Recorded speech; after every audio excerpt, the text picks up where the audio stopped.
Assalamualaikum warahmatullahi wabarakatuh. Pertama-tama marilah kita panjatkan puja dan puji syukur atas kehadirat Allah Subhanahu wa taala yang telah memberikan kita rahmat sehingga kita dapat berjumpa pada video kali ini. Kepada Ibu Dewi Ambarsari SPD MPD selaku pengampu mata kuliah pengantar probabilitas dan semua teman-teman yang saya cintai dan saya banggakan. Di sini kami yang beranggotakan saya sendiri Emma Aira Wardani NIM 230702100040 dan teman saya Eviana Dian Mareta dengan NIM 230702100016 dan Lila Adibatul Musta'nah dengan NIM 230702100029. Nah, selanjutnya kita akan membahas tentang ruang sampel diskrit dan kombinatorik. Apa sih itu ruang sampel diskrit? Dalam bab sebelumnya telah dijelaskan tentang ruang sampel diskrit, yaitu sampel yang memuat berhingga banyak anggota atau tak hingga banyak anggota. Sehingga jika S ruang sampel diskrit tak hingga anggota, maka hasil yang mungkin dengan sifat A3 diperoleh PBI sama dengan setengah pangkat I untuk I sama dengan 1, 2, 3, dan 4. Contoh, ruang sampel S sama dengan 1, 2, dan 3 dari percobaan pelemparan mata uang berulang-ulang dengan yang diamati munculnya isi gambar semua atau munculnya sisi angka semua. Andaikan N menyatakan banyaknya percobaan dari probabilitas dari setiap titik pada ruang sampel S tersebut, penyelesaiannya yaitu dengan rumus Pn sama dengan setengah pangkat N. Jadi P1 sama dengan setengah, P2 sama dengan 1/4, dan P3 sama dengan 1/8. Nah, selanjutnya yaitu membahas tentang kombinatorik. Apa sih kombinatorika itu? Kombinatorika adalah cabang matematika yang membahas sifat-sifat dan cara menghitung struktur-struktur tak terhingga. Kombinatorika berkaitan erat dengan cabang matematika lain dan memiliki banyak penerapan ilmu logika sampai biologi evolusioner sebagai ilmu komputer. Dalam matematika murni, permasalahan kombinatorika banyak ditemukan khususnya di aljabar, teori peluang, topografi, geometri, dan bidang-bidang terapannya. Nah, yang pertama yaitu prinsip dasar menghitung. Andaikan suatu prosedur terdiri dari dua tahapan, tahapan pertama terdiri dari dalam M cara, serta tahapan kedua terdiri dari N cara, maka keseluruhan prosedur tersebut dapat dilakukan dalam M kali N cara yang mungkin. Nah, contohnya yaitu andaikan seseorang dari Jakarta ingin merencanakan liburan akhir tahun di 4 kota yang dapat dipilih, yaitu Bandung, Semarang, Yogyakarta, atau Surakarta, sedangkan ia juga bisa memilih alat transportasi untuk menuju salah satu dari 4 kota yang diinginkan, yaitu bus, kereta api, atau pesawat terbang. Berapakah banyaknya cara yang dapat ditempuh orang tersebut untuk memilih rencana liburannya? Mari kita kerjakan bersama-sama. Nah, penyelesaiannya silahkan lihat tabel yang ada pada layar.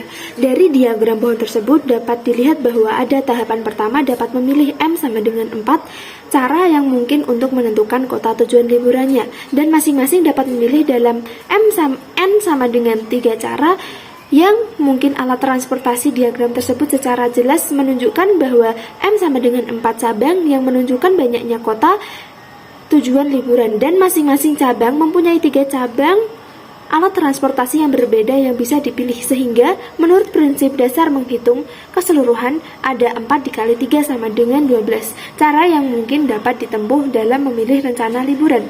Jadi masing-masing dari kota tersebut dapat kita kalikan dengan beberapa transportasi dari yang akan digunakan, jadinya 4 dikali 3 sama dengan 12. Nah, contoh selanjutnya yaitu andaikan setiap plat nomor mobil terdiri dari 2 huruf yang berbeda diikuti dengan 4 angka, dengan angka pertama tidak boleh 0. Ada berapa buah plat nomor mobil yang dapat dicetak?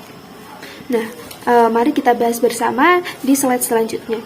Penyelesaiannya yaitu terdapat huruf dan angka. Hurufnya yaitu 26 dan 25, angkanya ada 9, 10, 10, dan 10.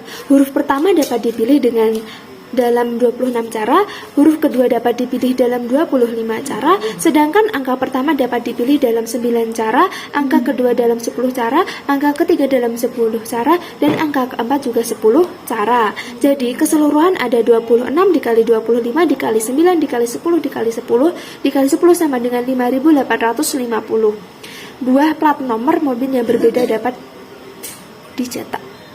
Selanjutnya yaitu kombinatorik, sambil berurutan. Di dalam persoalan-persoalan statistika, kita juga sering dihadapkan pada permasalahan pengambilan sampel atau contoh misalnya persoalan pengambilan sebuah bola dari dalam kantong yang berisi N bola. Atau juga misalnya persoalan pengambilan seseorang responden secara acak dari N orang penduduk suatu desa atau pengambilan seseorang dari suatu populasi. Jika pengambilan dilakukan berturut-turut hingga R kali, maka pengambilan itu dinamakan sampel berurutan berukuran R. Pengambilan kali dari N unsur ini ada dua tipe, yaitu yang pertama yaitu pengambilan dengan pengembalian. Misalnya, persoalan pengambilan sebuah bola dari dalam kantong yang berisi N bola, jika bola dikembalikan sebelum pengambilan berikutnya, maka sampel berurutan dinamakan sampel berurutan berukuran R. Dengan pengambilan banyaknya sampel berurutan dengan pengambilan ini dapat dihitung sebagai berikut. Pengambilan ke 1 N, kedua N, ketiga N, sampai dengan NR. Menurut prinsip dasar menghitung, maka banyaknya sampel sama dengan N kali N kali N sampai dengan N sama dengan NR. Dan yang kedua yaitu misalnya persoalan pengambilan sebuah bola dari dalam kantong yang berisi N bola. Jika bola tidak dikembalikan lagi sebelum pengambilan berikutnya, maka dalam hal ini dinamakan sampel berurutan berukuran R tanpa pengembalian. Banyaknya sampel berurutan berukuran R tanpa pengambilan ini dapat dihitung sebagai berikut. Pengambilan pertama 1 N, pengambilan kedua N-1, pengambilan ketiga N-3, sampai dengan N-R plus 1. Menurut prinsip dasar menghitung, maka banyaknya sampel sama dengan N kurung N-1, N-2, sampai dengan N-R plus 1 sama dengan NPR. Yang selanjutnya yaitu kombinatorik, kombinasi. Susunan unsur-unsur yang tidak memperhatikan urutan dinamakan kombinasi. Banyaknya kombinasi dari N objek yang diambil R sekaligus dinotasikan dengan NCR sama dengan NR sama dengan N faktorial per R faktorial N-R faktorial.